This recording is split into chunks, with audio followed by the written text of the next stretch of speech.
खबर शामिल करते हैं। IMF की जानिब से पाकिस्तान को फौरी $1.2 बिलियन जारी कर दिए गए हैं। प्रोग्राम पाकिस्तान के लोगों की मदद और हिमायत के लिए अहम होगा। IMF की जानिब से कहा गया है आने वाले अरसे में मुस्तहकम पॉलिसी पर अमल दरामद भी इंतहाई अहम है।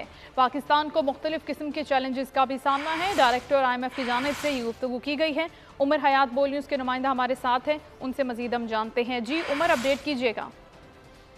जी बिल्कुल, IMF की जो डायरेक्टर कम्युनिकेशन है जोली कुजैक, उन्होंने ब्रीफिंग दी है और ब्रीफिंग में उन्होंने कहा है कि 12 जुलाई को एग्जीक्यूटिव बोर्ड ने पाकिस्तान के लिए $3 अरब की मंजूरी दी और पाकिस्तान को फौरी तौर पर $1.2 अरब जो है वो जारी कर दिए गए हैं। नया प्रोग्राम जो है वो मईशत को मुस्तहकम करने के लिए हुकाम की पूरी कोशिशों को सहारा देगा और आने वाले अरसे में मुस्तहकम पॉलिसी पर अमल दरामद अहम है और ये प्रोग्राम पाकिस्तान के लोगों की मदद और हिमायत के लिए अहम होगा। प्रोग्राम इस बात को यकीनी बनाने के लिए है कि अदायगियों के लिए मौजूदा तवाज़ुन की जरूरत पूरी हो जाए।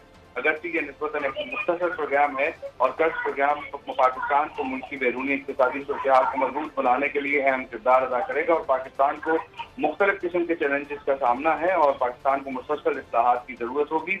जामे तरक्की के इम्कान को मजबूत करने और निजी सरमायाकारों के लिए साझेदार माहौल पैदा करना होगा। IMF हमेशा पाकिस्तान के साथ काम करने के लिए तैयार है। जी, IMF हमेशा पाकिस्तान के साथ काम करने को भी तैयार है। बहुत शुक्रिया उमर हयात, अपडेट कर रहे थे आपका। और अब कुछ बात करते हैं हठधर्मी की।